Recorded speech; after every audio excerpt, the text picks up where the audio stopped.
कल कहाँ तक हुआ था? भारत में यूरोपीय कंपनी सबसे पहले कौन आई है? फिर उसके बाद डच, फिर उसके बाद अंग्रेज, फिर उसके बाद टाइम पीरियड 1498, 1602, 1608 और 1664 टीडी बताया था। इलेक्ट्रिक बढ़िया है, पुत्र लड़ा डैड फंसा। सॉरी मतलब सारी इलेक्ट्रिक है, पुत्र लड़ा डैड फंसा। चाहे जैसे बना लो।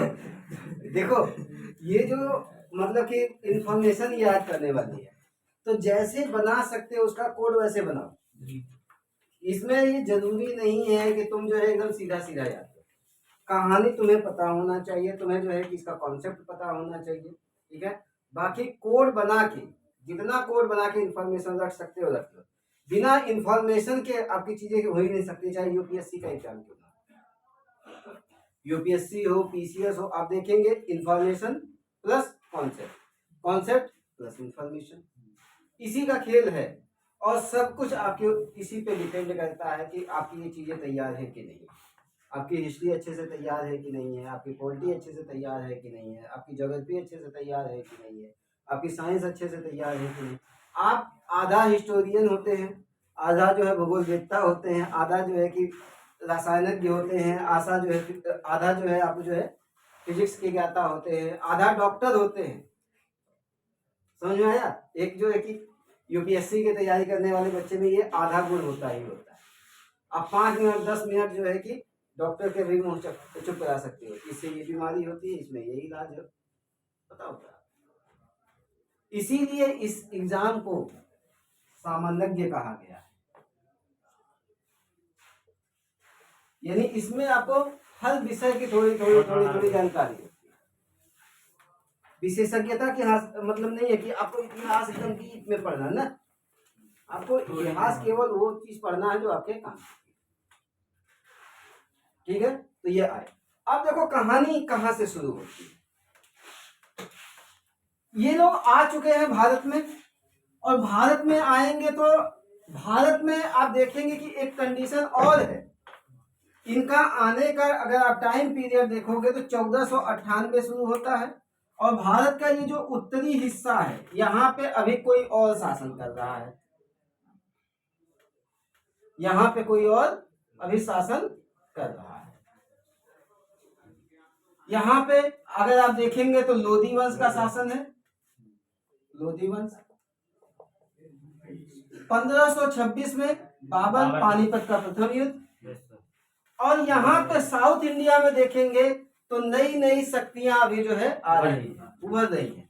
जैसे ही लोधी वंश समाप्त होगा आप देखेंगे कि हर क्षेत्रीय शक्ति कोशिश करेगी कि दिल्ली पे कब्जा, दिल्ली मतलब सेंटर, दिल्ली मतलब सेंटर, और सेंटर पे जिसका कब्जा हो गया वो चाहेगा कि भारत के 7 दिल्लियां बसी हैं इसी चक्कर में, 7 दिल्ली 7।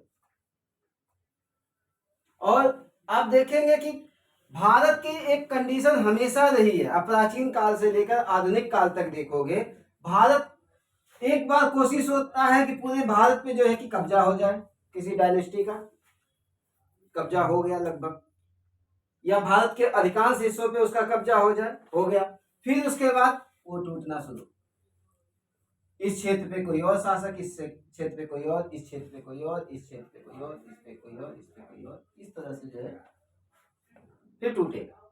फिर जो है कि 2-400 साल के बाद फिर नई शक्ति आएगी, वो फिर से जो है कि सारे क्षेत्रों को जीतेगी, अधिकांश क्षेत्रों को जीतने की कोशिश करेगी। और इसमें अगर देखा जाए तो सबसे बड़ा अब तक जो है कि किसी का शासन रहा है तो वो है अशोक का, सबसे बड़ा शासन अशोक का रहा। आज जिसको अखंड भारत की आप जो है कि वो करते हो, कल्पना करते हो, या हमारी जो राष्ट्रवादी सरकार है वो भी बार बार यही आपको कहती है कि अखंड भारत। अखंड भारत का मतलब क्या? अफगानिस्तान इराक तक हमारी सीमा, जो पहले प्राचीन काल में, ठीक है। अब हम देखेंगे कि 1498 में पुर्तगाली तो आए थे महज व्यापारी के रूप में, किधर से आए? इस वाले हिस्से से, साउथ अफ्रीका महाद्वीप का चक्कर लगाते लगाते। पानी पे अब वार होगा। अब तक जो है जमीन पे वार होता था, जमीन पे लड़ाई होती थी। अब पानी पे कब्जा करने की नीति, नीले पानी की नीति, पॉलिसी ऑफ ब्लू वाटर। यानी अब पुर्तगालियों ने और जो यूरोप की शक्तियां हैं उन्होंने एक चीज को समझ लिया कि जिसका पानी पे कब्जा हो जाएगा, समुद्र पे जिसका कब्जा होगा, वो क्या है, विश्व पे राज करेगा। तो शुरू में पुर्तगालियों ने इस पे कब्जा किया। जैसे ही डच निकल कर आए उनसे संघर्ष हुआ। जैसे ही जो है अंग्रेज निकल कर आए, अंग्रेजों से संघर्ष हो रहा है। और अंग्रेज क्या कर रहे हैं कि पुर्तगालियों को हरा रहे हैं, डचों को हरा रहे हैं। और एक और शक्ति उस समय समझ कर सामने आ रही है, वो है फ्रांस। फ्रांसीसी भी आ रहे हैं। और फ्रांस और इंग्लैंड में हमेशा जो है कि वर्चस्व की लड़ाई रही है, वर्चस्व की लड़ाई। और जो जीतेगा वो क्या करेगा, दुनिया पे राज करेगा। और इसमें सफल होता है। मैंने आपको बताया था कि कर्नाटक में वार शुरू होता है, कर्नाटक वार, कर्नाटक का युद्ध। कर्नाटक के 3 युद्ध होते हैं। शुरू में यहाँ पे आपस में ये शक्तियां लड़ती हैं, कौन, इंग्लैंड और फ्रांस। कारण अलग अलग हैं, इंग्लैंड और फ्रांस। शुरू में आपस में लड़ेंगे, लेकिन भूमि किसको चुनेंगे, भारत की। और जब भारत की भूमि चुनेंगे तो यहाँ पे कोई राजा महाराजा होगा। राजा महाराजा के क्षेत्र में आप लड़ोगे तो राजा महाराजा उस चीज को पसंद करेगा, नहीं पसंद करेगा, मना करेगा, क्यों लड़ रहे हो, चुप हो जाओ, मत लड़ो। लेकिन ये मानते नहीं। राजा से कहेंगे तुम आओगे बीच में, आओ, राजा को भी हरा देते। कर्नाटक के नवाब को हरा दिया, हैदराबाद के निजाम को हरा दिया। अब ये शक्तियां पहले आपस में लड़ रही हैं। शुरू में फ्रांस जीतता है। डुप्ले यहाँ का सेनापति है, सेना नायक है, गवर्नर है। शुरू में फ्रांस जीतता है, लेकिन फ्रांसीसी कंपनी एक सरकारी कंपनी है। कैसी कंपनी थी फ्रांसीसी कंपनी? सरकारी कंपनी। और सरकारी कंपनी है तो सरकार का नियंत्रण होगा कि नहीं होगा उस पे? हर चीज पे सरकार की निगाह। तुम ऐसा क्यों कर रहे हो? क्योंकि सरकारी काम हमेशा लेट लतीफी वाला होता है। और इंग्लैंड की जो कंपनी है, ब्रिटिश ईस्ट इंडिया कंपनी, अभी नाम नहीं पड़ा, 1833 में पड़ता है, ठीक है। इंग्लैंड की जो कंपनी है वो कैसी है? Private company. तो प्राइवेट वाला जल्दी डिसीजन लेगा कि सरकारी वाला? प्राइवेट वाला। सरकारी वाला कभी जो है कि जल्दी डिसीजन नहीं ले सकता, एक प्रक्रिया के तहत चलता है और सारा कुछ दोष दिया जाता है जिसके ऊपर जिम्मेदारी दी गई उसको। लेकिन प्राइवेट वाले में या हार या जीत, क्विक डिसीजन, तुरंत। वहां से अगर गवर्नर को भी बदलना है तो सरकारी वाला जो है कि बहुत वहां से जो है कि आएगा, फरमान आएगा, फिर यहाँ से जाएगा अपना धीरे धीरे सर। यहाँ पे अगर गवर्नर को बदलना है तुरंत बदल दो, जो डिसीजन ले लो। यहाँ पे क्या है, प्राइवेट सेक्टर में आप देखेंगे कि अगर आपके अंदर क्वालिटी है तो आप 0 से हीरो बन सकते हैं। और इसका सबसे अच्छा उदाहरण है कौन, बताए कोई? किसका सर?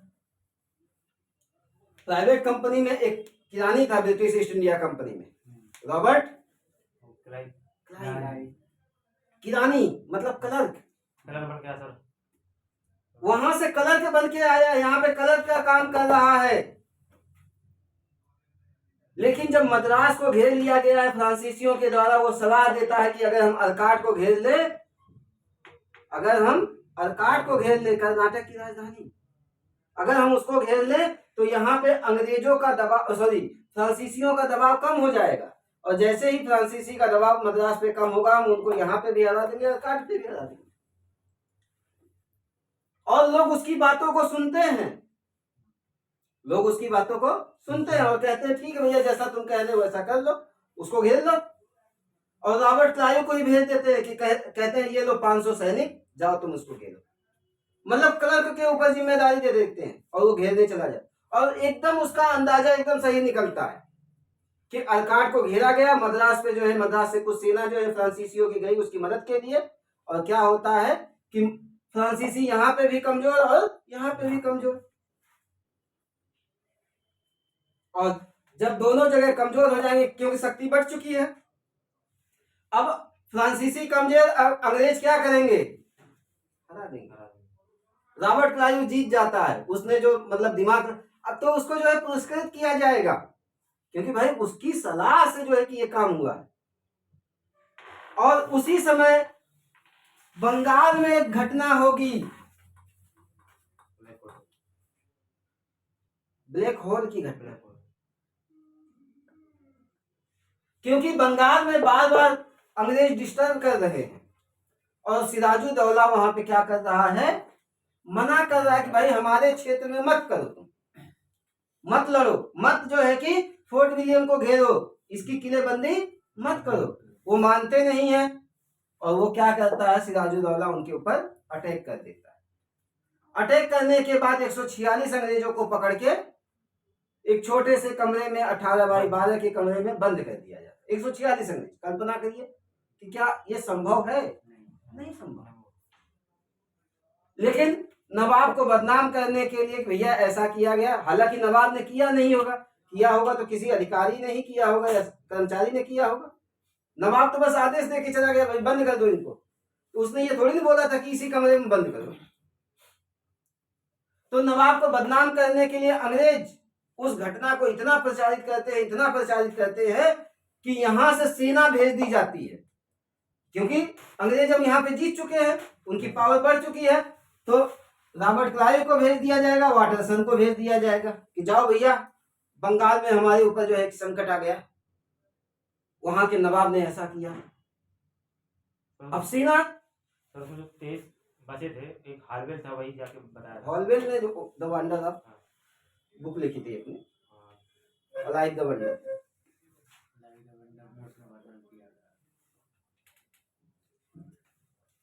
अब देखो, सिराजुद्दौला को घेरने के लिए किसको भेज दिया जाएगा, रॉबर्ट क्लाइव को, वाटसन को। ये जाते हैं वहां पे षड्यंत्र करते हैं, और भारत वाले देखो, मैंने बोला है ना कि दिमाग से कहीं कहीं पैदल भी है, लालच में बहुत जल्दी आ जाएंगे, और लालच में आके क्या करेंगे, अपने दुश्मनों का ही साथ देंगे। अगर किसी को जीतना है तो सबसे पहले कोशिश करो, अगर गांव में भी होता है, आसपास होता है, किसी के ऊपर जो है अधिकार करना, उसकी कमजोर कड़ी को जो है पकड़ लो, और कोई ना कोई कमजोर कड़ी होगी, या तो उसके घर में, या उसके परिवार में, यार दोस्त में, किसी को आप देखोगे क्या करोगे, उसको पकड़ लो, उसको लालच दे दो कि ये कर देंगे तुम्हारे साथ, वो कर देंगे, ये कर देंगे, वो आपके लालच में आ जाएगा और आपका साथ दे देगा, उसकी जो है कि जो मेन इंफॉर्मेशन है आपको दे देगा। यही हुआ यहां पे भी। सिराजुद्दौला के जो विश्वसनीय थे, मीर जाफर, जगत सेठ, ये लोग, इनको जो है कि रॉबर्ट क्लाइव और ये लोग जो है कि क्या करते हैं, लालच दे देते हैं, एक काम करो यार, तुम्हें नवाब बना देंगे, तुम्हें बंगाल का नवाब बना देंगे। और होता वही है कि बंगाल, मीर जाफर और जो सहयोगी है वो क्या कहते हैं, रॉबर्ट क्लाइव का साथ देते हैं। ठीक है भैया, हम नवाब बनेंगे, ठीक है, सेनापति से हमारा काम नहीं चलेगा, हमें नवाब बनना। ये क्या करेंगे, इसका साथ देंगे। और युद्ध के मैदान में 23 जून 1757 प्लासी का युद्ध, प्लासी का युद्ध, युद्ध के मैदान में दोनों सेनाएं आमने सामने, अंग्रेजी सेना प्लस नवाब की सेना।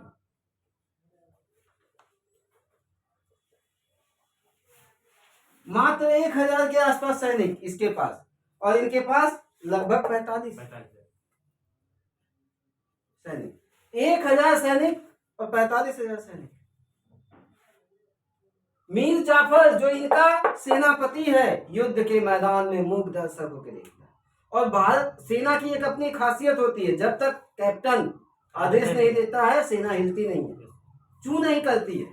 आज भी सेना को इतना सिखाया जाता है क्योंकि पूरी तरह से दिमाग को उनके कंप्यूटर बना दिया जाता है, एकदम सिखाया जाता है उनको, और वो बिना जो है कि रूल रेगुलेशन के आगे नहीं बढ़ते। तो यहाँ पे सेनापति कौन है? मीर जाफर। मीर जाफर सीधा कहता है खड़े रहो, नहीं लड़ना। सेना लड़ती ही नहीं है, और यहाँ की सेना जो है दे दनादन गोली चलाई जा रही है। पलास का पेड़ है, पलास नामक गांव, पलास का पेड़, वहां पे छुप के ये सैनिक जो है वार कर रहे हैं, गोली मार रहे हैं, और ये लोग जो है कि अपना। और मीर जाफर नवाब के पास जाता है। नवाब कौन? सिराजुद्दौला। सिराजुद्दौला के पास जाएगा, कहेगा भाग जाओ, बहुत बड़ी सेना है इनके पास, आधुनिक बंदूकें, बचना बड़ा मुश्किल है। और नवाब तो एक पूरी तरह से देखा जाए तो कठपुतली होता है सेनापतियों का। सेनापति ने जो है ऐसा बोला है तो जाहिर सी बात है कुछ तो है गड़बड़। नवाब कहता है अच्छा ऐसी बात है, ऊंट पे बैठ के भागता है। मीर जाफर उसका कहता है, अपने लड़के को उसके पीछे लगा देता है, जैसे ही मौका मिले गर्दन काट दो। उसका लड़का इसका पीछा करता है, थोड़ी दूर जाता है, युद्ध के मैदान से थोड़ा सा आगे बढ़ेगा, पकड़ लिया जाता है, घेर लिया जाता है, और नवाब सिराजुद्दौला को, भागते हुए नवाब सिराजुद्दौला की हत्या कर दी जाती है। अब बंगाल पे किसका कब्जा? मीर जाफर का, और अप्रत्यक्ष रूप से अंग्रेजों का, क्योंकि अंग्रेजों को अभी भारत का शासन नहीं पता है कैसे करना है, तो वो क्या करेंगे यहां से। अब देखो आए कब है अंग्रेज? 1608 में, और घटना कब की है? 1757। आए थे क्या करने? व्यापार करने। लेकिन जैसे ही मौका मिलता है 1740 के दशक में कर्नाटक में, और 1757 में प्लासी बंगाल में पूरी तरह से कब्जा करने की कोशिश। लेकिन चूंकि अभी शासन करने का तरीका नहीं मालूम है भारतीय हिसाब से, तो अभी डायरेक्ट शासन नहीं कर। रॉबर्ट क्लाइव कहता है, अच्छा भारतीयों की एक अपनी विशेषता होती है कि विजेता का हमेशा स्वागत करेंगे, धोखा नहीं देंगे, पीठ पे वार करना तो नहीं आता। अब जब मीर जाफर और जो है उसके लोग जीत के जो है कि जब अंदर महल की तरफ बढ़ रहे हैं, तो भारत की जनता, बंगाल की जनता उनको देखने आ रही है, कौन है इतनी क्राउड, इतनी क्राउड। और रॉबर्ट क्लाइव कहता है कि अगर एक एक पत्थर भी छोटा छोटा मारे, कंकड़ भी मारे, तो हम दब के मर जाएंगे, इतनी भीड़ हमें देखने आई। लेकिन भारत की जनता ने कुछ नहीं किया, स्वागत किया, क्योंकि भैया तुम विजेता, तुमने राजा को, राजा आपस में लड़ते हैं, सेना आपस में लड़ती है, जनता नहीं लड़ती है। आज भी देखिए ना, जो हिंदू मुस्लिम होता है उसमें आप देखिए कितने लोग 10 से 15% भड़काते हैं, बाकी आम जनता है यार सब में। आम जनता क्या करती है? अपने जो है कि रोजी रोटी में जो है लगी रहती है, कभी काल को भड़क जाती है, कभी काल जब उसके ऊपर अति हो जाएगी तो भड़केगी, होता है। नहीं तो नॉर्मली वो अपना जीवन जीना चाहती है, उसको क्या मतलब, वो किसी ने सुना दिया तो 2 बातें उस पर बोल दिया, फिर अपने काम में लगा।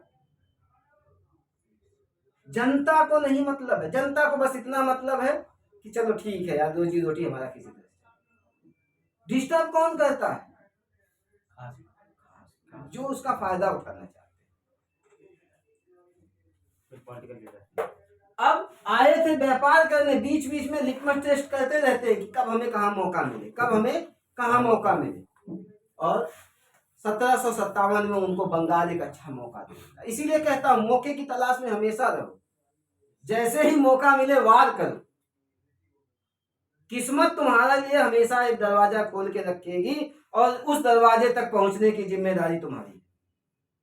और जो उस दरवाजे को पा लिया, उस दरवाजे अंदर जो है कि उसकी किस्मत जो है कि क्या है, इंतजार कर। और जितना बड़ा सपना है तुम्हारा, जितना बड़ा सपना बना सकते हो ब्रह्मांड का, उतना बड़ा सपना बनाओ, उसको पा सकते हो अगर तुमने सपना बना लिया कि मुझे ये पाना है।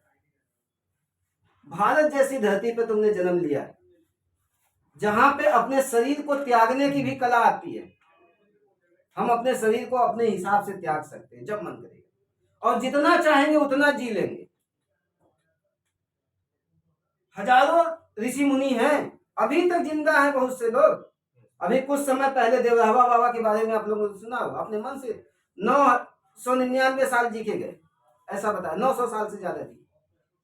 अभी श्री राम बाबा है मध्य प्रदेश में, 200 साल उनकी उम्र बताई जा रही है। 200? हाँ जी, केवल उंगली से जो है कि दीपक जला देते हैं, ऐसे बस टच किया दीपक जल जाएगा। एक सर अपने यहाँ दुर्वासा मौनी बाबा, दुर्वासा ऋषि के बारे में आप बात कर रहे हो? नहीं सर, जो मौनी बाबा थे, दुर्वासा जो मौनी बाबा थे, नहीं, उनके बारे में नहीं जानकारी है। दुर्वासा ऋषि के बारे में जानकारी है, भगवान भोलेनाथ के अवतार है वो, और जो उनका आश्रम है, उनका आश्रम जो है दुर्वासा ऋषि का, वो जो है कि वहां पे शिवलिंग है, और वो शिवलिंग जो है कि 2 भागों में बटा हुआ है। वो भी सर 167 साल जिए थे लगभग, 2 भागों में बटा हुआ, और ये जो बीच वाला भाग है, यहाँ से अयोध्या की दूरी नाप लो और यहाँ से काशी विश्वनाथ की दूरी नाप लो, बनारस की, एकदम सेम डिस्टेंस, एकदम सेम डिस्टेंस। ये है भारत की ऊंचाई।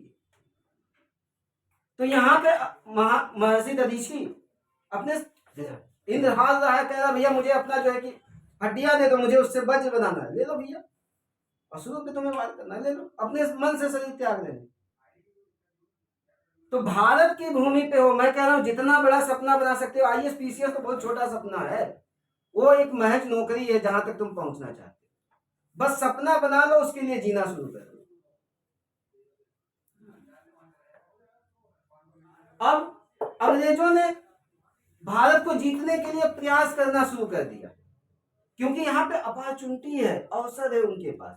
1757 प्लासी का युद्ध जीत जाते हैं। अब उनको एक जो है कि मौका मिल गया कि सामने किसी और को रखेंगे और शासन अपना करेंगे।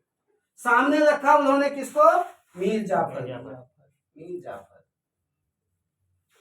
अब चूंकि मीर जाफर एहसान के तले जो है कि दबा हुआ है अंग्रेजों को, क्योंकि इसी के एहसान से वो क्या बना था? नवाब बना था। अब ये लोग क्या करते हैं, अंग्रेज बार बार उससे पैसे की डिमांड करते हैं, क्योंकि भूखा नंगा देश है। भले आज जो है कोट पहनते हो, पैंट पहनते हो, उनकी मजबूरी है पहनना, लेकिन है तो भूखा नंगा है। बार बार उससे पैसे की डिमांड कर दे, इतना पैसा दे, इतना दे, वो देता है बार बार, लाखों लाखों रुपया मांगते हैं। उसके बारे में कहा जाता है, रॉबर्ट क्लाइव कहता है कि मीर जाफर सोने से भरी हुई एक ऐसी थैली है, मीर जाफर सोने से भरी हुई एक ऐसी थैली है जिसमें जब चाहा हाथ डाला और जितना चाहा उतना निकाला। यानी उनके हाथ में सोने का खजाना लग गया था। कौन? मीर जाफर। खूब पैसा ले रहे हैं उससे, और एक समय मीर जाफर एकदम तंग आ जाता है कि नहीं यार मेरे पास नहीं है पैसा, नहीं दूंगा मैं पैसा, परेशान एकदम। तो अंग्रेज कहते नहीं देगा यार, नहीं है, क्या करेगा? तो एक काम कर, अपने दामाद पे गद्दी सौंप दे। मीर कासिम से बात करेंगे, इसके दामाद से, मीर कासिम। कहेंगे भैया ऐसा है, तू नवाब बन जा। अच्छा मैं भी नवाब बन सकता हूँ? अरे तेरा ससुर बन सकता है, तू काहे नहीं बन सकता? भाई हम बनाएंगे ना। क्या करना होगा? बस वही है यार, थोड़ा बहुत हमें दे देना, खिलाना पिलाना, हो जाएगा काम। ठीक है। मीर कासिम कहता ठीक है भैया। मीर जाफर से कहते हट जा, मारते नहीं उसको, हटा देते हैं, साइड हट, वो हट जाता है। अब कौन नवाब बनेगा? मीर कासिम। मीर जाफर के बाद मीर कासिम। लेकिन समझदार है, किसकी अपेक्षा? समझदार है, वो जानता है अंग्रेज हमें तंग करेंगे, अपनी राजधानी ही बदल देता है।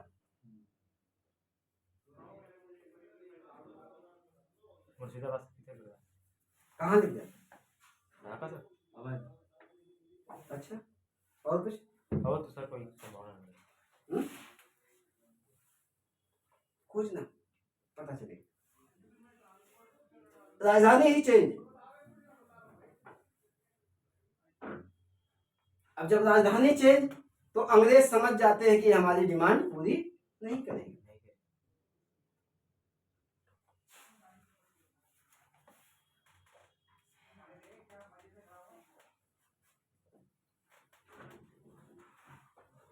अब अंग्रेज उसके ऊपर दबाव बनाते हैं, भैया 2 पैसा। मीर कासिम जगह जगह जो है कि इग्नोर करता है, राजधानी बदल लेता है। राजधानी बदलने के बाद जैसे ही राजधानी बदलेगा 1663 ईस्वी, अंग्रेज सचेत कहते हैं ये नवाब नहीं रहेगा, हटाओ इसको। फिर से उसे बुढ़े को लाओ, मीर जाफर को लाया गया, उसको नवाब, इसको नवाबी से हटा दिया गया। अब इसके ऊपर अटैक करवाएंगे, बार बार अटैक करेंगे अंग्रेज, और ये भागेगा उस समय कहाँ पे, अवध। अवध के नवाब सुजाउद्दौला, अवध के नवाब से मिलने जाएगा।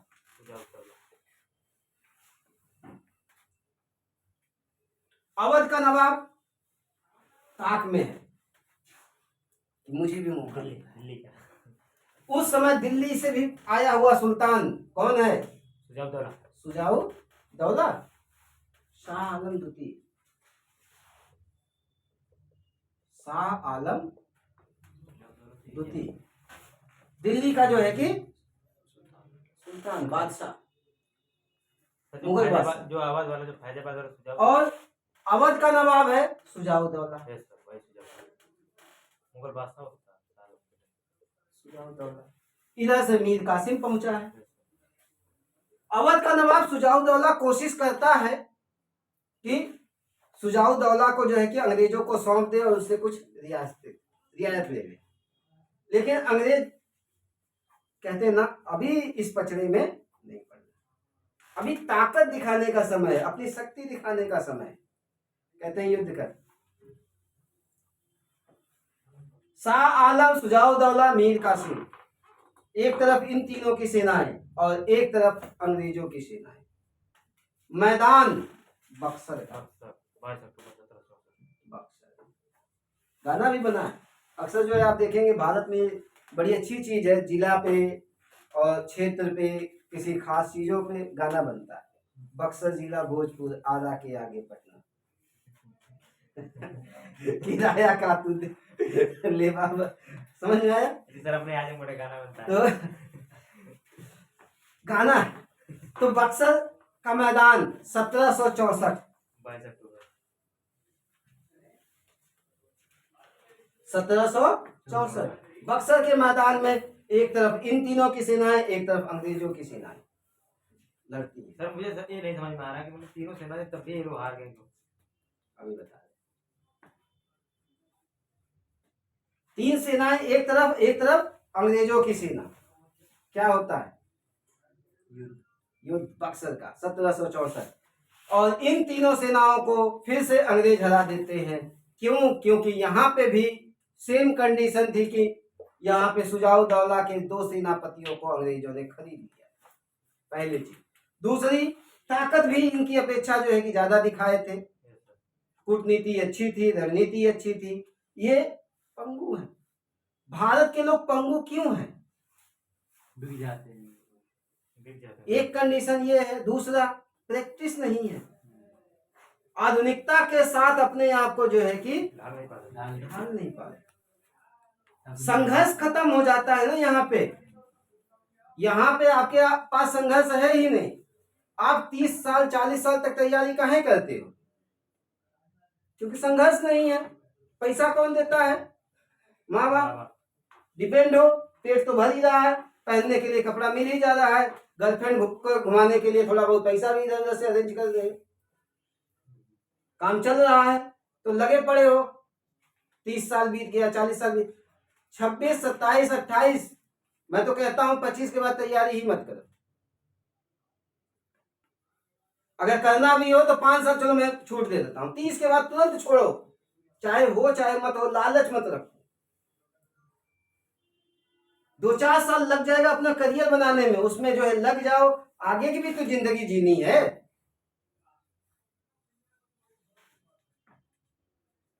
25 साल जो है कि हार्ड मुझे मानना है, तैयारी करो। और तैयारी आपका 12 से 15 महीने, इससे ज्यादा नहीं। 12 से 15 महीने की तैयारी, अगला जो है कि अटेम्प्ट दो,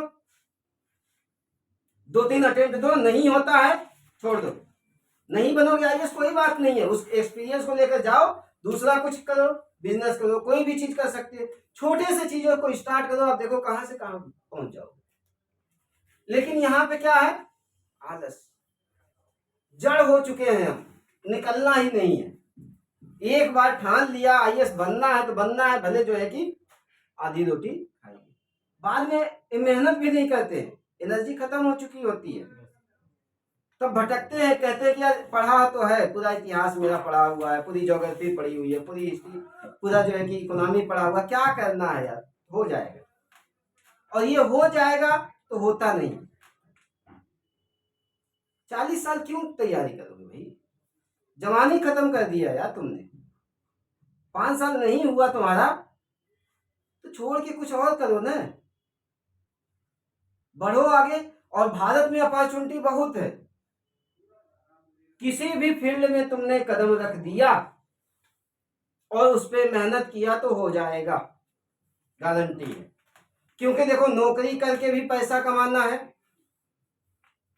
और उस तरह से भी तुम्हें पैसा कमाना, मेहनत करो। भारत में चपरासी भी साहब होता है, इसी लालच में हम जो है मेहनत करते हैं कि बस ठप्पा लग जाए हमारे। कौन सा ठप्पा? सरकारी नौकरी, ताकि दहेज मिलेगा, अच्छा मान सम्मान मिलेगा, जिंदगी भर बाबू साहब कहलाएंगे, है? होता है ना, चपरासी को भी गांव में साहब कहा जाता है, और चपरासी भी बड़ा ऐंठ के चलता है कि मेरे पास नौकरी है। अरे ऐसे ऐसे लोगों से वो डील करता है, मत पूछो भैया। गांव का एक सफाई कर्मी भी होता है ना, तो वो कहता है मैं साहब ही हूँ, मेरा सीधा जो है मुख्यमंत्री से जो है कि वो है संबंध है। तो सर एक हमारे बगल में एक स्टोन है कमिश्नर के, 50 करोड़ की संपत्ति है। बिल्कुल होगी, ठीक है ना, इसीलिए लोग सरकारी नौकरी में घुसना चाहते हैं। लेकिन आपके पास अपॉर्चुनिटी है, मत खपाओ, मत निकल जाओ यहाँ से, अपनी जवानी को मत खराब करो। जवानी जीने के लिए भाई 25 साल तक पढ़ो, 26 साल तक पढ़ लो, फिर उसके बाद निकलो यार, जवानी भी जियो। 90% एनर्जी आप लोग जो है कि दूसरी चीजों में लगाते हो। शुरू में आओगे जोश जोश में तो रहेगा, पढ़ाई करोगे, आप हिस्ट्री तैयार कर लोगे, पॉलिटी ज्योग्राफी जो भी सब चीज तैयार कर लो, लेकिन उसके बाद एनर्जी दूसरी जगह भी लगती है। काश कोई गर्लफ्रेंड होती, कोई होता जिसको अपना हम अपना कह लेते यारो, काश कोई अपना है? तब जो है ख्यालों में, ख्वाबों में, ठीक है, महबूबा ओ महबूबा, बाद में पता चलता मैं डूबा ओ मैं डूबा, उसके चक्कर में मैं डूब गया, ठीक है। फिर शायरी निकलती है, नफरत देना, गाली देना, पर कभी इकरार न देना, अरे दोस्तों मुझको कभी,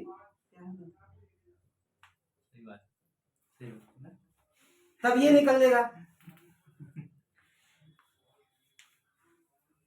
करियर बनाओ बेटा, जिस दिन तुम लोग करियर बना लिए, जिस दिन तुम्हारे पास पैसा आ गया, उस दिन जो है कि 1000 लोग तुम्हारे पीछे भागेंगे, हजारों लोग भागेंगे पीछे।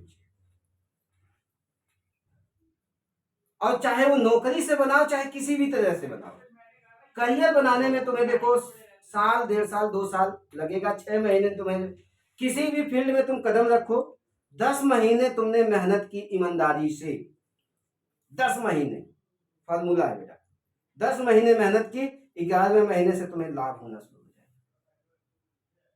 और उसको इतना चमकाओ, इतना चमकाओ कि गाड़ी खरीद लो, बंगला खरीद लो, जो खरीदना है खरीदो, तुम्हारे पास पैसा रहेगा तो सरकारी नौकर भी तुम्हारे पास आएंगे। हर कोई तुमसे जो है तमीज से बात करेगा। कहा है किसी ने ना, खुदा की कसम पैसा खुदा तो नहीं, लेकिन खुदा की कसम पैसा खुदा से कम नहीं। बिल्कुल सही बात है। अब पैसा एक भी नहीं लेकर जाते हो अपने साथ, जब इस दुनिया को छोड़कर जाओगे, एक चवन्नी नहीं लेकर जा पाओगे अपने साथ में, एक कपड़ा नहीं लेकर जा पाओगे, लेकिन जीवन जीने के लिए तो जरूरी है ना, जब तक इस धरती पे हो। सिकंदर भी अपने साथ कुछ भी नहीं लेकर गया, अपना साम्राज्य यहीं पर छोड़ के गया। महमूद गजनवी भी कुछ नहीं लेकर गया, चंगेज खान भी कुछ नहीं लेकर गया, बाबर भी कुछ नहीं लेकर गया, सब यहीं पर छोड़ के गए हैं। लेकिन जीने के लिए जरूरी है कि तुम्हारे पास कितनी संपत्ति है, जिसके पास जितना माल उतना ही सम्मान। या तो साधु संत बन जाओ, या तो साधु संत बन जाओ, हिलाओ मत उसको, वो पैर लग रहा है उसमें। या तो साधु संत बन जाओ। साधु संत में भी टॉप क्लास के साधु संत, नीचे वालों की किसी की वैल्यू नहीं है, ये जान लो। चाहे तुम जिस भी फील्ड में हो, अगर नीचे में हो तो तुम्हारी कोई वैल्यू नहीं है।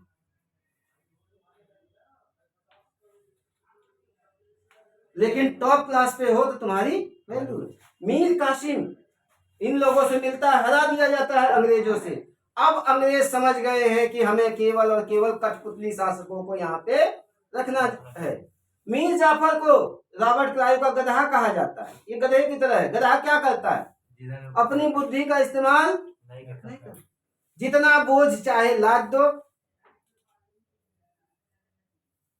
वो उस बोझ को जो है कि लेके चलेगा, बस एक डंडा ले लो, हाँक दो, चल। वो इस लालच में पड़ा रहेगा कि कहीं मालिक जो है कि अपने बेटी की शादी इस बार पास नहीं हुई तो तेरी शादी इस गधे से करा दे। तो इंतजार करता है कि कहीं मेरी भी बारी आ जाए, मेरी भी शादी हो जाए। ठीक है, तो तीन तीन सेनाओं को एक साथ हराना और फिर उसके बाद इनसे अपनी शर्तों पे समझौता करना। इलाहाबाद की संधि,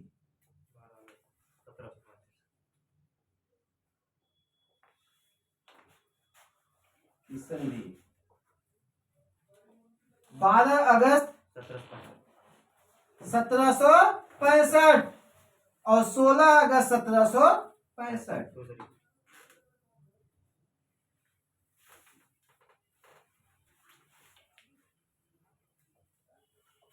पहली दिल्ली के नवाब बादशाह से, मुगल बादशाह शाह आलम द्वितीय कहते हैं भैया ऐसा है, देख भाई, एक तो अंधा है, तू अंधा है, ठीक है, और दूसरा तेरे पास इतनी पावर नहीं है, एक काम कर हमारी शरण में आ जा। इलाहाबाद का किला जो तेरे पास है हमें दे दे, तू उसी में जो है कि पेंशनर बन के रह, हमारा बंदी बन के रहेगा, इतना पेंशन तुझे देंगे, और कड़ा और मानीपुर की जो जागीर है वो हमें सौंप दे, बनारस की जागीर हमें सौंप दे, सब चीज ले लेंगे। और यहाँ का जो तेरे नाम से ही बंगाल चल रहा है तो बंगाल की नवाबी भी हमें सौंप दे। नवाबी मतलब पैसे वाला, ठीक है भैया, दीवानी, सॉरी दीवानी, पैसे वाला हमें सौंप दे, ठीक है। और इससे कहेंगे कि ऐसा है, तू हमें ये वाला क्षेत्र सौंप दे, कुछ क्षेत्र इससे ले ले, दोनों को पंगु बनाएंगे, अपने शर्तों पे नचाएंगे। 12 अगस्त 1765 शाह आलम द्वितीय के साथ संधि, 16 अगस्त 1765 सुजाउद्दौला के साथ, अवध के नवाब से। मीर कासिम भागता है दिल्ली की तरफ कि मुझे पकड़ लिए तो मार डालेंगे, उसका पीछा किया जाता है, भागते हैं, बाद में जाके दिल्ली के आसपास कहीं पे उसकी मौत हो जाती है। मीर जाफर फिर से बना, 1765 में इसकी भी मृत्यु, किसकी? मीर जाफर। अब जो है अप्रत्यक्ष रूप से पूरी तरह से अंग्रेज कोशिश करेंगे कि बंगाल को अपने कब्जे में ले। 1765 से लेकर 1772 एक के बाद एक जो है कि शासक बनेंगे, और 1772 में अंग्रेज कहेंगे कि ऐसा है, अब नवाब यहाँ पे कोई नहीं रहेगा, अब यहाँ पे हमारा डायरेक्ट शासन होगा। कहाँ पे? बंगाल। यानी बंगाल पूरी तरह से 1772 में अंग्रेजों के कब्जे में। और बंगाल आने का मतलब आज का पश्चिम बंगाल, आज का बांग्लादेश, आज का बिहार, आज का झारखंड, आज का उड़ीसा, असम का क्षेत्र, इतना बड़ा क्षेत्र उनके हाथ में आ गया अंग्रेजों के। दीवानी नहीं बेटा, अब तो पूरा बंगाल ही आ गया, दीवानी तो 1765 में आई।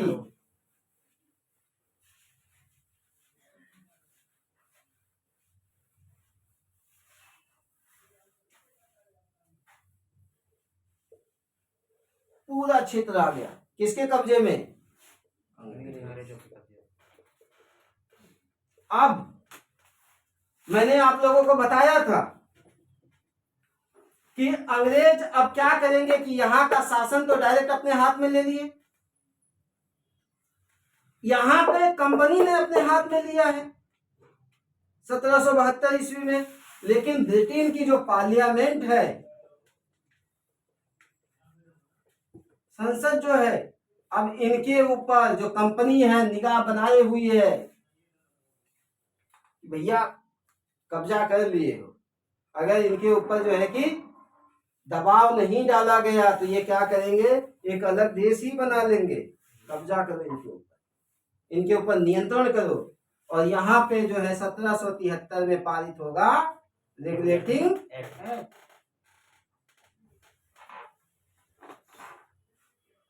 कंपनी के ऊपर धीरे धीरे सरकार की, ब्रिटेन की सरकार की पकड़।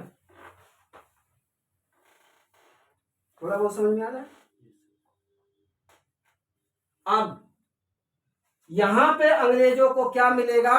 धन, पैसा। और इस पैसे से अंग्रेज अब क्या करेंगे? पूरे भारत को जीतने का प्लान। भारत में उस समय जो जो पावर होगी, जो जो शक्तियां होंगी, उनसे युद्ध होगा। अब अंग्रेज भी एक शक्ति है। साउथ में मैसूर का राज्य, हैदर अली एंड टीपू सुल्तान।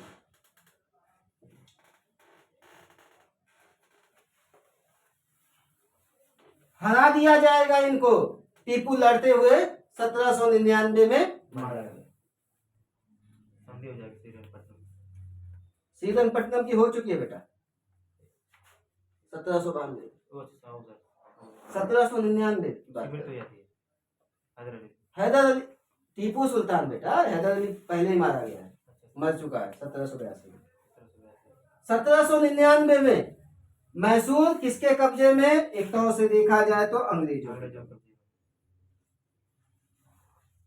मैसूर आ गया। सॉरी, इधर मराठे हैं,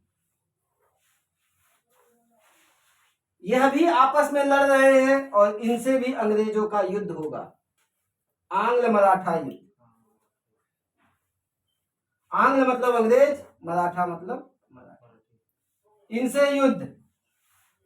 मराठे एक तो आपस में भी लड़ रहे हैं, दूसरा अंग्रेजों से भी।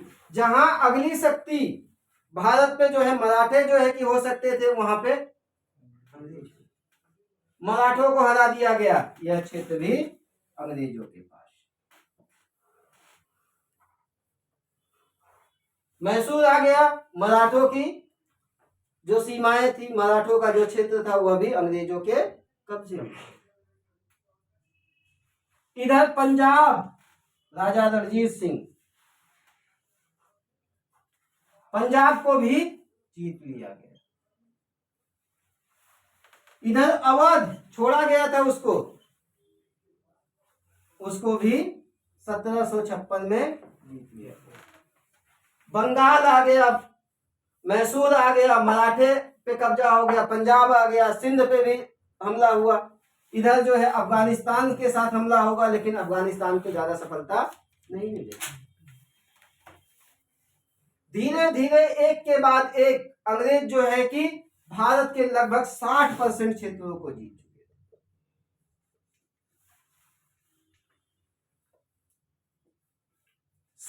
1848, ये 1756 नहीं, 1856 है, सॉरी 1848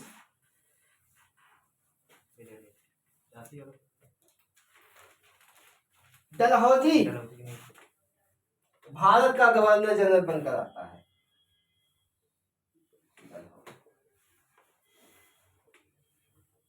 भारत का गवर्नर जनरल बनकर आया।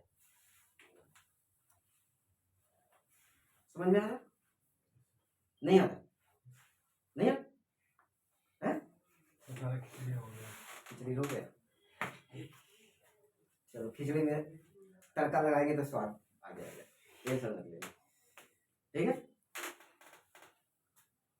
टेंशन नहीं ले। इतिहास एक ऐसा विषय है जिसमें बड़ा मजा आता है। थोड़ा सा ध्यान हटा, सावधानी हटी, दुर्घटना कहीं और थे आप, अभी आइए। ठीक है, कोई है? नहीं है, बना दो। कोई बताता नहीं है सर जी। नहीं बताया करो तो जो है कि इंडिया जो है बहुत एडवांस हो गया है। भारत में सबसे ज्यादा जो है कि इसी मुद्दे के बारे में सोचा जाता है, इसी मुद्दे पे जो है अपनी एनर्जी खर्च की जाती है, और इसी पे बात नहीं किया जाता है, इसी को पाप समझा जाता है। बताना है, ठीक है, बात नहीं करना पसंद करोगे। चाहिए सबको, लेकिन 90% एनर्जी, 90 से 95% अपनी मानसिक एनर्जी आप लोग इसी चीज पे लगाते हैं। दिमाग में हमेशा वही खिचड़ी पकती है कि काश कोई होता होती, होता होती वाले होता सोचते और खोता वाले होती सोचते। ठीक है, घबराना नहीं है, सब आएगा, यहां से आएगा। डलहौजी बनकर आता है भारत का गवर्नर जनरल, अंग्रेजी गवर्नर जनरल। अब ये क्या करेगा, एक नीति लेकर आएगा, डॉक्ट्रिन ऑफ लैप्स, व्यक्तिगत का सिद्धांत। कहने का मतलब यह है कि जिसके पास अपनी संतान नहीं है, जिस राजा के पास अपनी संतान नहीं है, उस राज्य को हम अपने में मिला देंगे, अंग्रेजी शासन। सर जो नागपुर 17 उतरा था उसमें थोड़ा एक बार बता दीजिए। अभी बताएंगे, सब चीज बताएंगे। अभी तो मैं एक पूरा मैप खींच रहा हूँ आपके दिमाग में, ठीक है। अभी मैं 1947 तक पहुंच रहा हूँ, फिर उसके बाद जो है कि सारा चीज मैं बताऊंगा कि किसको कब लिया गया, कैसे लिया गया। अभी एक ओवरऑल कहानी, ताकि दिमाग में आपके, मेरे पढ़ाने का तरीका कुछ अलग है। पहले मैं पूरी समरी बता देता हूँ, ठीक है, फिर उसके बाद कहानी की एक एक चीजों को। 1748 डलहौजी, व्यक्तिगत का सिद्धांत, डॉक्ट्रिन ऑफ लैप्स, यानी तुम्हारे पास, तुम राजा हो, अगर तुम्हारे पास अपनी संतान नहीं है तो तुम किसी को गोद लेकर उसको अपनी गद्दी नहीं सौंप सकते। तुम्हारे राज्य को कहाँ मिला लिया जाएगा, अंग्रेजी शासन। इतनी बात समझ में? इस तरह से कई राज्यों को मिलाया गया, छोटे छोटे राज्य। अब जब तुम्हारा राज्य अंग्रेजी शासन में मिलाया जाएगा तो तुम उसको पसंद करोगे? नहीं। तुम्हारे क्षेत्र की जनता पसंद करेगी? नहीं पसंद। आसपास के जो राजा हैं उनको जब खबर मिलेगी तो उनके अंदर भी डर पैदा होगा कि नहीं होगा? होगा। अब अंग्रेज तो विजेता है, और विजेता क्या करता है, मनमानी। उसको लगता है कि मैं राजा हूं तो मैं भगवान, राजा यानी भगवान, देवत्व का सिद्धांत। वो अपने आप को घोषित करते हैं कि हम सभ्य हैं और हम पूर्व को जो है कि सभ्य बनाने आए, हम सभ्य हैं। अंग्रेज कहते हैं कि भाई सभ्यता तो हमारे पास है, तुम तो जंगली हो, सांप सफेदों का देश है, क्या कर लोगे तुम? सांप सफेदों का देश है, क्या कर लोगे? हम तुम्हें सभ्य बनाएंगे, तब तुम सभ्य बनो। वो तुम्हें बार बार कहेंगे तुम्हारे पास कुछ भी नहीं है, हम देंगे। पश्चिम में तो कभी सूर्य जो है डूबता ही नहीं है, वहां अंधेरा नहीं होता है। वो आपके माइंड में, दिमाग में ये चीज बैठाएंगे और आप जो है कि उसी चीज को फॉलो करोगे। यार हमारे पास नहीं है, आज भी तो वही करते हो। तुम्हारे पास खाने के लिए है कुछ, भूखे नंगे हो? हमारे पास देखो पिज्जा है, बर्गर है, सड़ी हुई चीजें हैं, खाओ इसको। हमारा कल्चर देखो अच्छा है, स्कर्ट पहनो, ये पहनो, वो पहनो। तुम्हारे यहाँ क्या है, साड़ी पहनते हैं। What is the sari? पूरे तन को ढकोगे कैसे? तन दिखाने के लिए दिखाओ उसको।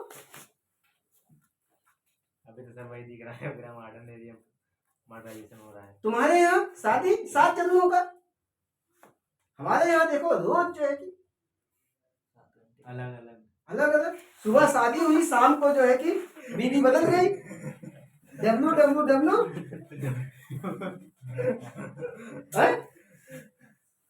वाइफ, वेदर, वर्क फिक्स ही नहीं है वहां पे। सुबह शादी हुई, शाम को वाइफ बदल गई, सुबह का मौसम कुछ और, शाम को बर्फबारी होना शुरू। मौसम की तरह तुम भी बदल तो न जाओ।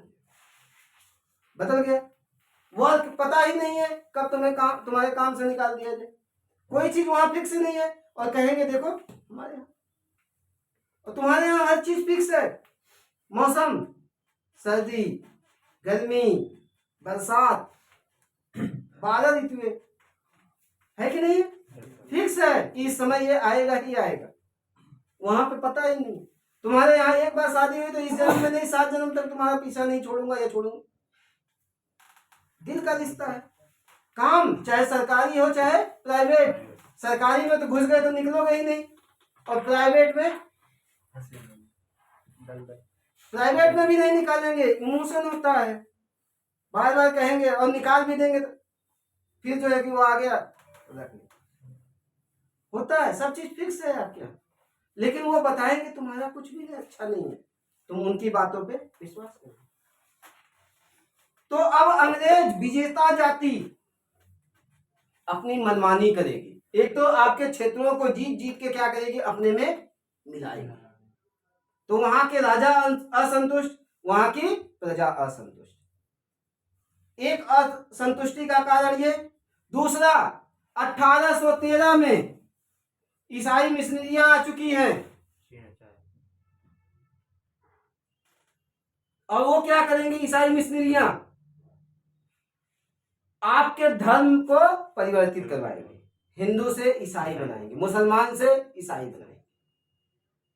यानी धार्मिक छेड़छाड़, सामाजिक रूप से आपको अपना बनाने की कोशिश, आपकी शिक्षा व्यवस्था को पूरी तरह से समाप्त कर देंगे।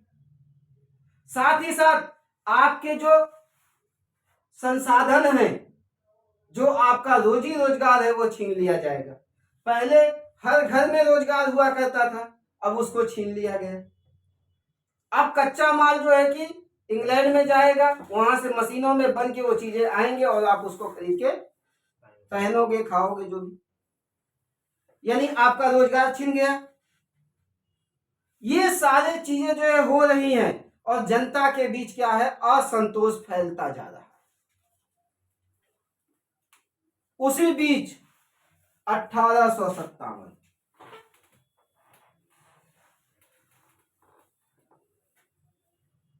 इनफील्ड राइफल, जिसमें ऐसे कारतूस लगे होते थे, ऐसे कारतूस भरना होता था जिनको पहले घास से काटना, और उन कारतूसों के ऊपर जो लेप लगा होता था वो गाय और सूअर की। गाय हिंदुओं के लिए पवित्र, सूअर मुसलमानों के लिए नापाक, अपवित्र। यानी दोनों धर्मों पे एक साथ जो है कि अटैक, किसके द्वारा, ईसाइयों। ईसाई दोनों चीज सबसे खतरनाक जाति ईसाई। सबसे खतरनाक जाति कौन सी है, ईसाई।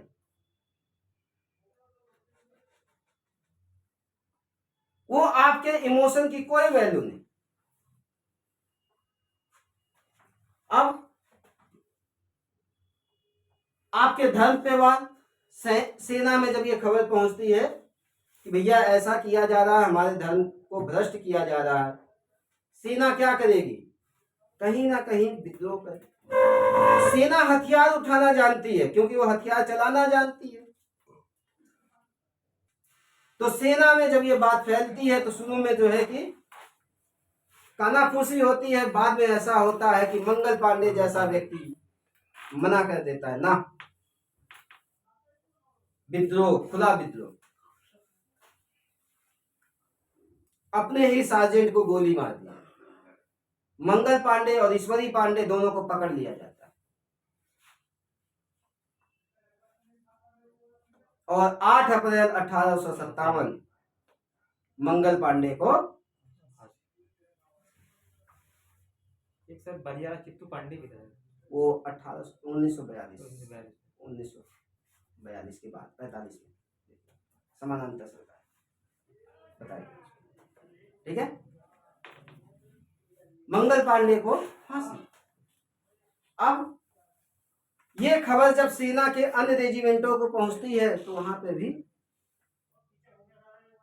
और अंग्रेज हर तरह से, क्योंकि वो सत्ता के नशे में चूर हैं, और सत्ता का ऐसा नशा है जो अपने आगे किसी को सही नहीं मानता।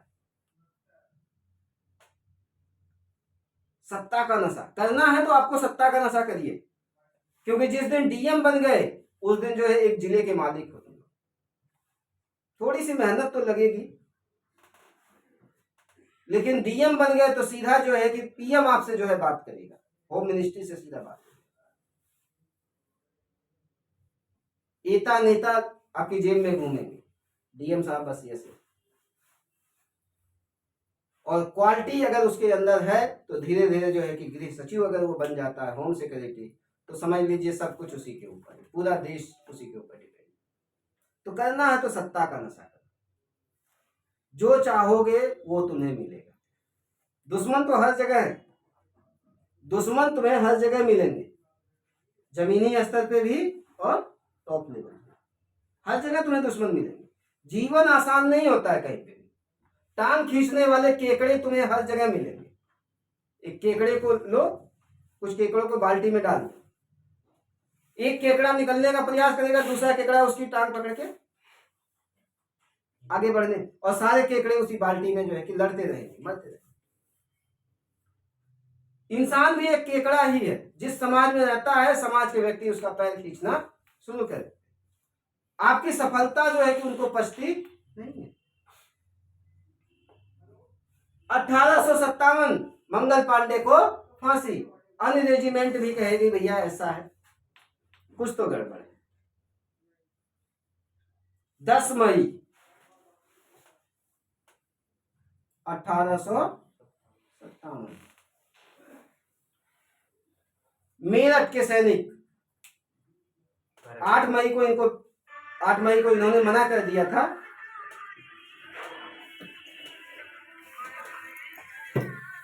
8 मई को इन्होंने मना कर दिया था, कुछ सैनिकों को बंदी बना लिया गया।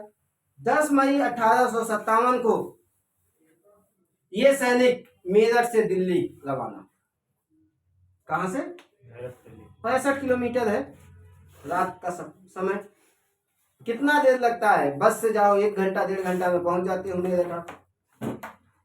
मेरठ से सैनिक चलते हैं, सुबह होते होते लाल किले पे धावा, लाल किले को कब्जे में कर लिया जाता है।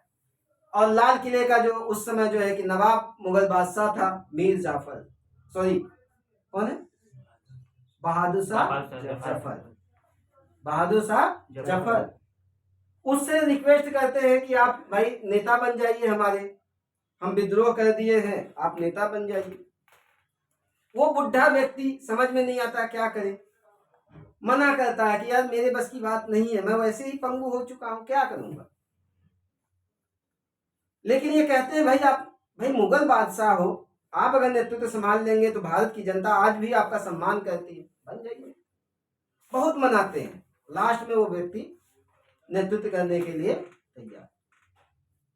अब जब वो नेता बन गया तो सेना का मनोबल बढ़ गया, दिल्ली पे कब्जा। और धीरे धीरे आप देखेंगे कि जो नॉर्थ इंडिया है, जो उत्तर भारत है, अधिकांश जो है कि लोगों ने विद्रोह किया। किसने? अधिकांश लोगों ने। लखनऊ बेगम हजरत महल, कानपुर नाना साहब, टाटा टोपे, ठीक है ना, झांसी रानी लक्ष्मीबाई, बरेली, इसी तरह से तमाम जगहों पे विद्रोह होना शुरू हुआ। और ये विद्रोह होते गए, वहां से अंग्रेजी सत्ता को उखाड़ फेंका गया।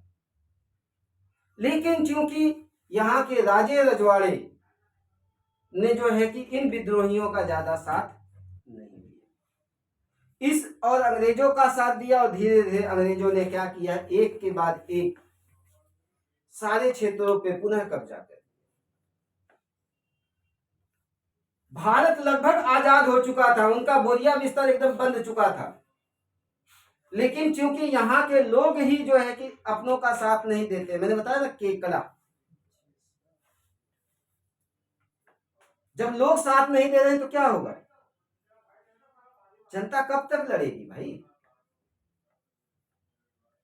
जैसे अभी आप एक महामारी के बारे में सुनते होंगे कि ये महामारी आ गई, ये लगा दिया गया, वो लगा दिया गया। कुछ लोग चिल्लाते हैं कि भैया ये साजिश है, ये साजिश है, ये है, वो है। कौन उसका साथ दे रहा है? तो सही बात को समझने वाले तो कुछ ही लोग हैं। जनता कहाँ किसका साथ दे? कुछ लोग जो है कि भाई लड़ रहे हैं, कुछ लोग जो है कि तमाशा देख रहे हैं, कुछ लोग जो है विद्रोहियों का हिसाब दे रहे हैं। पैसा फेंको तमाशा देखो वाली कंडीशन। 1857 के विद्रोह को दबा दिया गया अंग्रेजों के द्वारा। अब अंग्रेजों के कान खड़े, भैया हमारी नीतियों में कुछ ना कुछ तो गड़बड़, नीति चेंज करनी पड़ेगी, नीति हमें चेंज करनी पड़ेगी। अंग्रेज कहते हैं इनके धर्म के मैटर पे नहीं बोलना, क्योंकि शासन करना है तो धर्म के मैटर को रोको। इनके राज्यों को अब नहीं हड़पना है, अब हम कोई क्षेत्र नहीं जीतेंगे, जितना जीत लिया 60% रहने दो। अब वो हमें क्या करेंगे? लॉलीपॉप थमाएंगे। लॉलीपॉप जानते हो? देखा है? खाया है? नहीं खाया है। गाना भी है ना, लॉलीपॉप लागेंगे, कमरिया करेला पाला, लॉलीपॉप लागेंगे, है कि नहीं?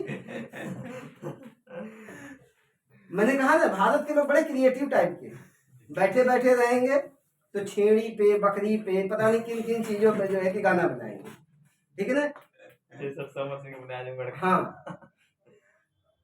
मतलब कि दूगो बकरी जिया लेता नहीं रहूं, पता नहीं कैसे कैसे गाने हैं। तो भारत के लोग बड़े क्रिएटिव हैं, लेकिन उनका दिमाग जो है दूसरी चीजों पे चलता है। टिकटॉक पे देखो ना, सबसे ज्यादा भारतीय, इंस्टाग्राम पे देखो सबसे ज्यादा भारतीय। अरे टिकटॉक बैन है तो और चीजें तो हैं, रील तो बन रही है ना, यूट्यूब पे तो बन रही है ना, इंस्टाग्राम है, तमाम चीजें हैं, तो बहुत क्रिएटिव है। तो भारत के लोगों को अब लॉलीपॉप थमाया जाएगा। लॉलीपॉप थमाने का मतलब क्या? कि भाई तुम्हारे अंदर गुस्सा हम उठने ही नहीं देंगे, तुम मांगोगे इतना, हम तुम्हें इतना देंगे, लो चूसो। हाँ, आप कहोगे हमें आजादी दो, आजादी क्या होता है? दे तो रहे, जो चीजें चाहिए बोलो ना। अब अंग्रेज अपनी नीतियों में परिवर्तन करेंगे, 1858 का अधिनियम, और अब कहेंगे तुम लोग भाई कंपनी के जो है वो नहीं हो प्रजा, अब महारानी के प्रजा हो, ब्रिटिश क्राउन के प्रजा हो। अब तुम्हें जो चीज मांगना है, महारानी बैठी हुई है, इंग्लैंड में है, जो आपसे मिलने के बाद भी जो है कि अगर आज की डेट में भी महारानी आपको महारानी ही अपनी समझती हैं। हेलो, हाँ जी, हाँ जी,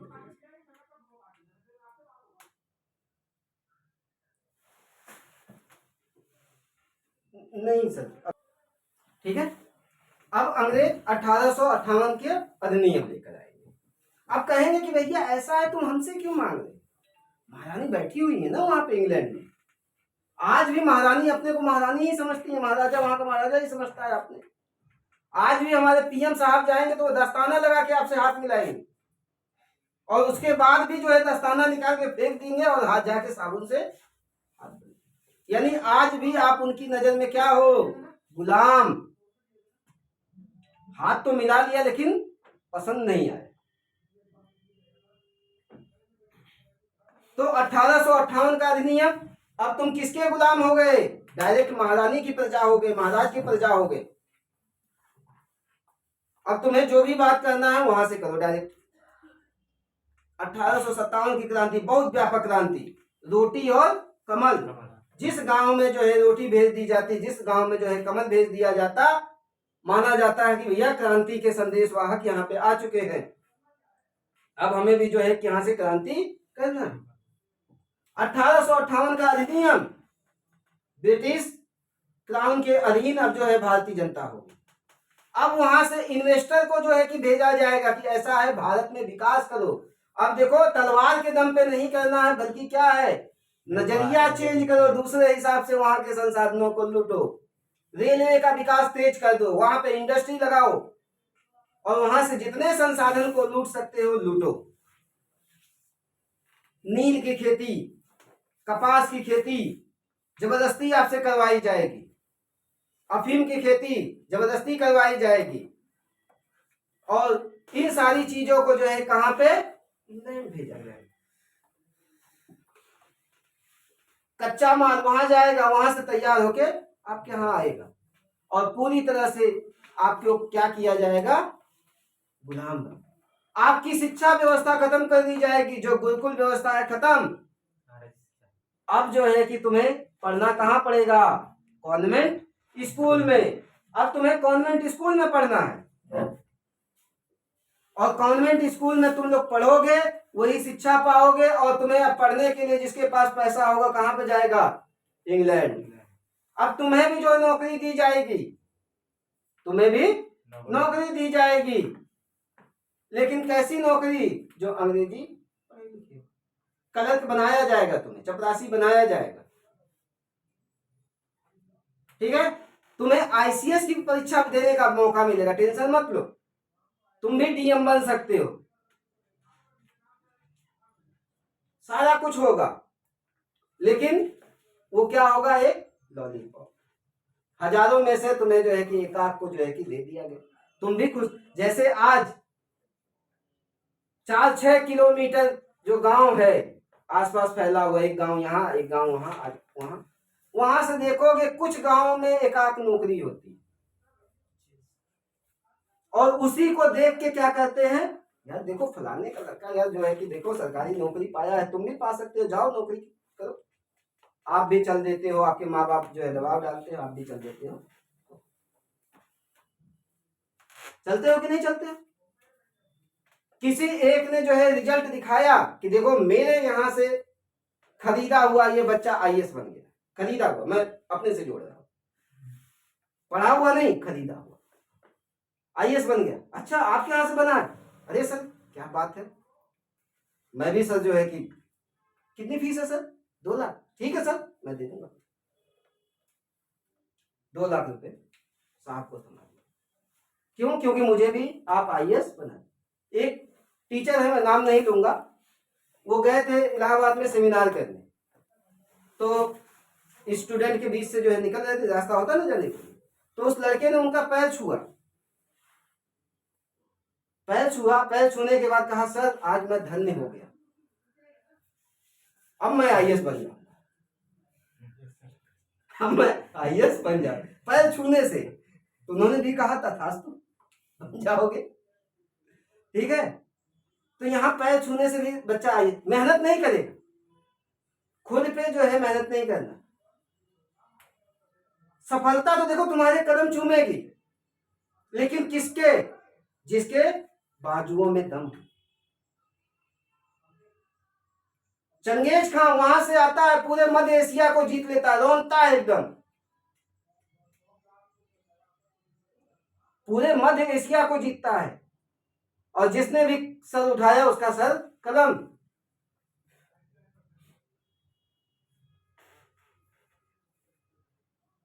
सिकंदर वहां से चलता है, भारत तक पहुंचाता है।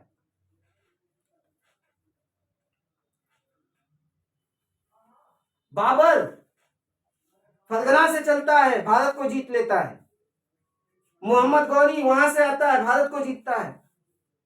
दम है तभी तो, तुम्हारे सामने भी 1000 सीटें हैं, दम है तो निकाल लो, लेकिन किसी के ऊपर डिपेंड होके, डिपेंड हुए तो नहीं निकलेगा। तुम्हारा गुरु हो सकता है, जितने भी मैंने बताया सबके अपने गुरु हैं।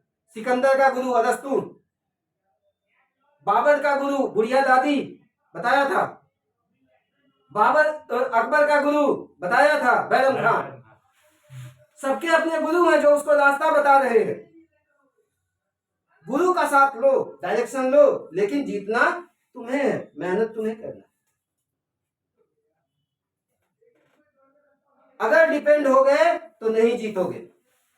मेहनत करो और गुरु के बस सानिध्य में रहो, सर ये काम कर रहा हूँ, ऐसे कर रहा हूँ, ऐसे कर रहा हूँ, ऐसे गुरु तुम्हें बता, हाँ उसके बदले वो फीस ले रहा है तो ले दो, लेकिन डिपेंडेंसी के बदले फीस ले रहा है तो नहीं। मैं ये नहीं कहता कि कोई तुम्हें दिमाग में घुस के जो है कि सारी चीजें फीड करा सकता है, तुम्हें रास्ता बता सकता है, और हर बच्चे की कैपेसिटी अलग अलग होती है, क्षमता सबके अंदर है। 1000 सीटें हैं तो मैं कह रहा हूं 1000 बच्चा तो सिलेक्ट होगा ही ना, लेकिन कौन होगा? जिसके अंदर काबिलियत होगी। और इतने काबिल नहीं हो तुम कि चंद किताबें पढ़ सको, चंद किताबें बेटा नहीं पढ़ सकते हो, जो तुम्हारा पूरा 60 साल का करियर एकदम फिक्स करके रख दे रही है, नहीं पढ़ सकते हो।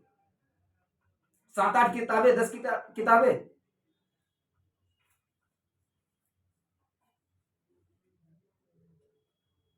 तो अंग्रेज अब क्या करेंगे? आपको डिपेंड बनाएंगे। 1858 का अधिनियम, फिर उसके बाद भारतीयों में फिर से जो है कि अंदर अंदर आक्रोश फैल रहा है, आक्रोश फैलता जा रहा है कि फिर से अब अंग्रेजों को लग रहा है विद्रोह होने वाला है, फिर से होगा विद्रोह।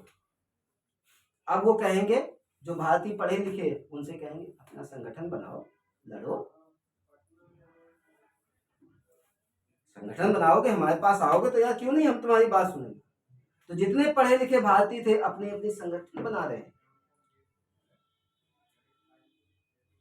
और संगठन के माध्यम से अब अपनी आवाज बुलंद करने की कोशिश कर रहे हैं। तमाम तरह के संगठन बनेंगे, संस्थाएं बनेंगी उस समय। और फिर उसके बाद अंग्रेज कहेंगे इस तरह से भी काम नहीं चलेगा, एक ऐसा संगठन बनाओ जिसमें पूरे भारतीय शामिल हो जाओ, और वो एक आईसीएस अधिकारी ए.ओ. ह्यूम को तैयार करेंगे। जाओ भारतीयों के बीच में जाओ और एक ऐसा संगठन तैयार करो जिसमें पूरे भारत के लोग शामिल हो, अखिल भारतीय संगठन। 28 दिसंबर 1885 कांग्रेस की स्थापना, कांग्रेस नामक एक संगठन बनाया जाए। अब संगठन बनेगा तो उसका अपना एक रूल होगा, रेगुलेशन होगा। ये संगठन का रूल था कि जो अध्यक्ष बनेगा और जो अध्यक्षता करेगा वो उस क्षेत्र का नहीं होगा जहां पे अधिवेशन होगा। जैसे बंगाल में अगर अधिवेशन हो रहा है तो बंगाल का व्यक्ति अध्यक्ष नहीं होगा, किसी दूसरे देश का, किसी दूसरे राज्य का होगा। पहली बात। दूसरी बात कि ये साल के आखिरी 3 दिन में होगा, 28, 29, 30 या 31। एक ही अधिवेशन लगातार एक राज्य में नहीं होगा, दूसरे, ऐसे कुछ जो है नियम बनाए गए। अब इसमें शुरू में 72 लोग शामिल हुए।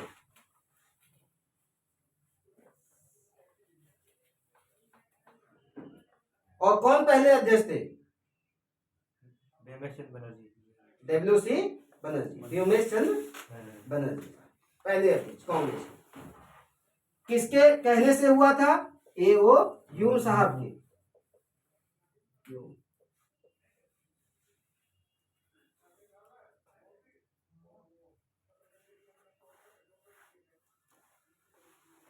ठीक है।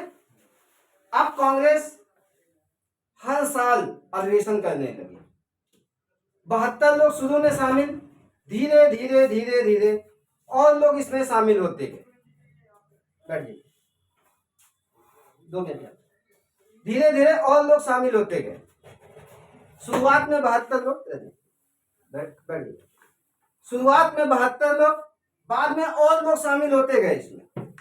और कांग्रेस धीरे धीरे धीरे धीरे 72 लोगों से एक समय ऐसा आया कि भारत मतलब कांग्रेस, कांग्रेस मतलब भारत, ऐसा संगठन बन गया, अखिल भारतीय संगठन।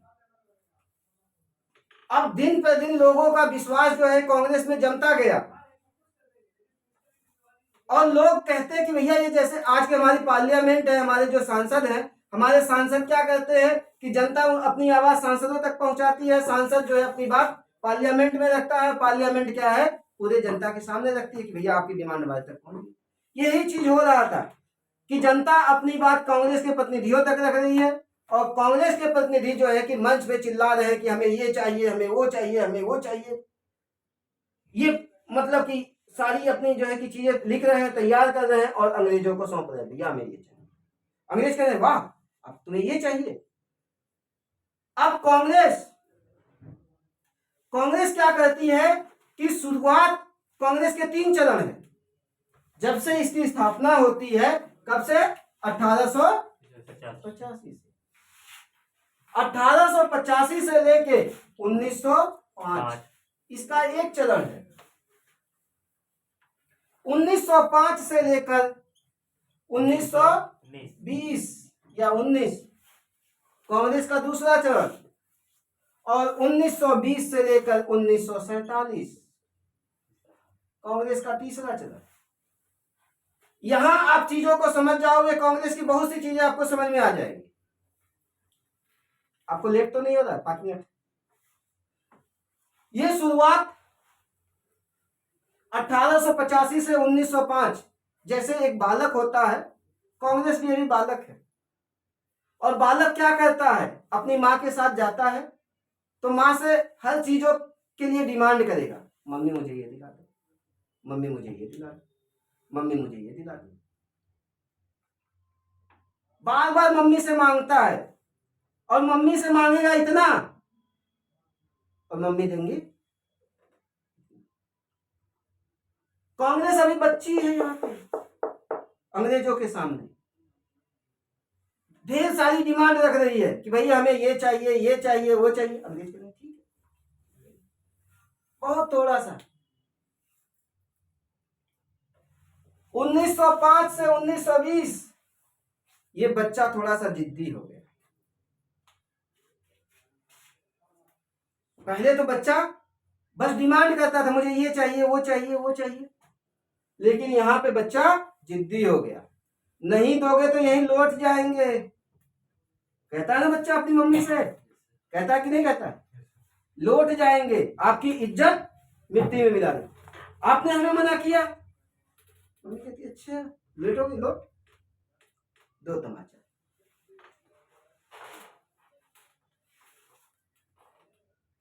ये करोगे छोड़ के चले जाए, रहो यहीं पे अकेले।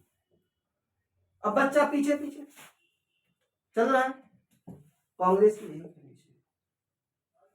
1920 से 1947 बच्चा खुद अपने पैरों पे खड़ा हो गया। नहीं दिलाओगे कोई बात नहीं, ले लेंगे, छीन लेंगे। और गांधी का आगमन, और गांधी बहुत बड़ी रणनीति, बहुत बड़े, आज तक उनको जो है कि गांधी एक ऐसा शख्स है पूरे विश्व में जिसको लोग सबसे ज्यादा गाली भी देते हैं, सबसे ज्यादा बात भी करते हैं। और बंदा कुछ भी नहीं, सामने भी होता तो भी नहीं कुछ बोलता। उसके बिना आज पूरे विश्व की राजनीति चल ही नहीं सकती। आप कभी भी करोगे तो बात उसके बारे में करोगे। भारत का या पूरे विश्व का सबसे निचले तबके से लेकर जो सबसे ऊंचे पद पे बैठा हुआ व्यक्ति, चाहे कोई भी हो, A to Z, उसके बारे में बात करेगा ही करेगा। कहता है कि नहीं कहता? पनवाड़ी को ले लो, उसको ले लो, उसको ले लो, वो भी गाली देगा, गांधी ने ऐसा किया, गांधी ने ऐसा किया। तुमने देखा था? गांधी ने भारत का बंटवारा करवा दिया। गांधी ने भारत का बंटवारा नहीं किया, जिन्ना की जिद ने भारत का बंटवारा किया। गांधी कभी, जिन्ना डरते थे गांधी जी से। जब बंटवारे की बात आई लास्ट में तो लोगों ने कहा गांधी जी से बात करना। उन्होंने कहा जिन्ना ने ऐसा है, नेहरू को भेज दो, पटेल को भेज दो, गांधी को मत भेजना, बहुत जिद्दी व्यक्ति है, बहुत जिद्दी व्यक्ति है, वो मना कर देगा और मुझे कन्विंस कर देगा, बंटवारा नहीं होने देगा, उसको नहीं बात के लिए भेजना। इस तरह के थे गांधी जी। मजाक नहीं है गांधी। गांधी को गाली देना आसान है, गांधी बनना बड़ा मुश्किल है। लोग कहते हैं ना कि वो कहता है एक गाल पे तमाचा मारा, दूसरा सामने ऐसा, अरे अंग्रेजों को जो है कि पूरा जो है ब्रिटिश पार्लियामेंट उसका स्वागत करने आई थी 1915 का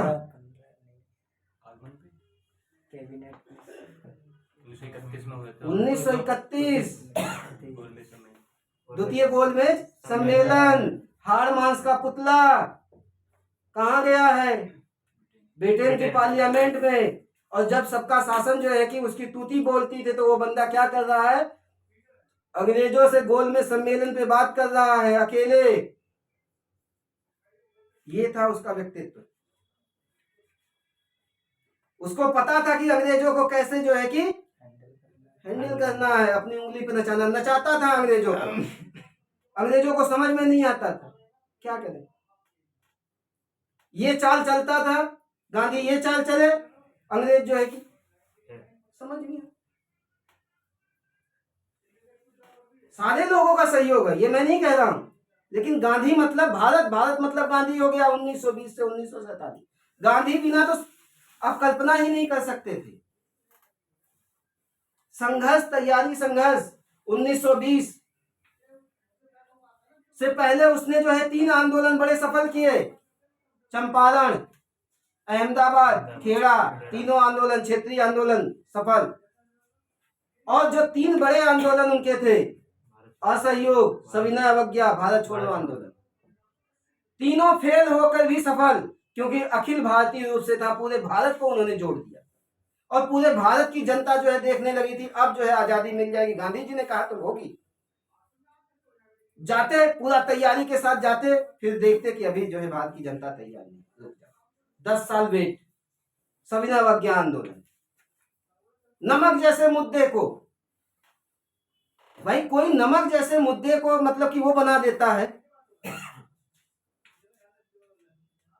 मामूली बात थी।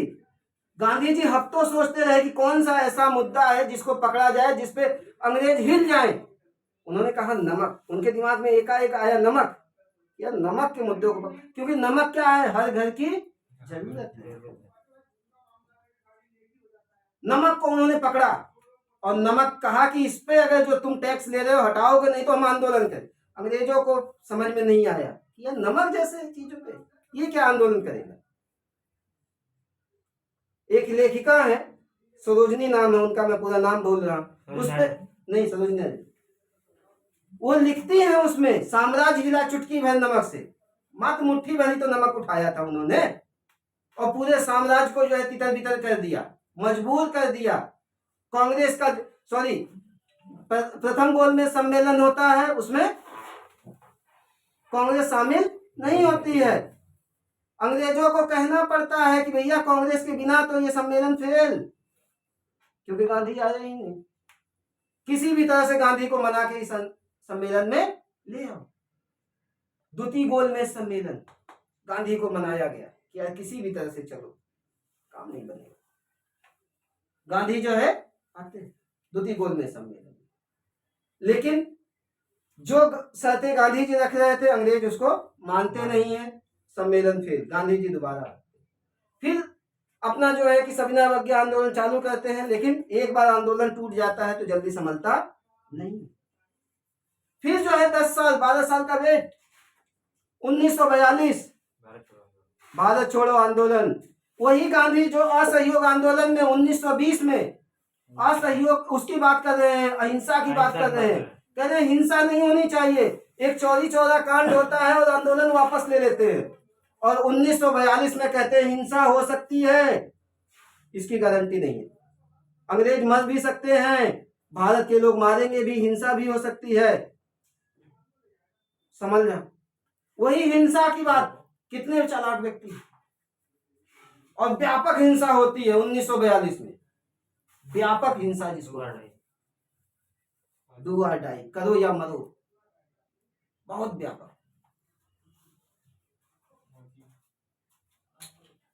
और इतनी व्यापक हिंसा हुई, बाद में उस आंदोलन को भी वापस लिया गया। अब अंग्रेजों को समझ में आ गया कि भारत में रहना मुश्किल है। उन्होंने ठान लिया अंग्रेजों ने कि किसी भी तरह से भारत का बंटवारा करो, इनको रहने मत दो। पहले से ही चाल चल रहे थे आपस में आपको लड़ाने का, और 1942 के बाद तो उन्होंने पूरा ठान ही लिया, बस दिखाने के लिए कि भारत का बंटवारा ना हो, करते रहे। और 1947 तक जाते जाते क्या हुआ, भारत का भी बंटवारा उन्होंने कर दिया। कर दिया। सविनय अवज्ञा आंदोलन आपसे पूछता है, असहयोग आंदोलन सबसे पहले पूछेगा चंपारण, चंपारण से कब, 1917। 17 फिर अहमदाबाद 1918, फिर खेड़ा 1918। 1918 तीनों आंदोलन गांधी जी के सफल रहे। फिर असहयोग 12 मार्च 1920। फिर उसके बाद सविनय अवज्ञा 1930। फिर आपका भारत छोड़ो 1942। ये तीनों आंदोलन असफल।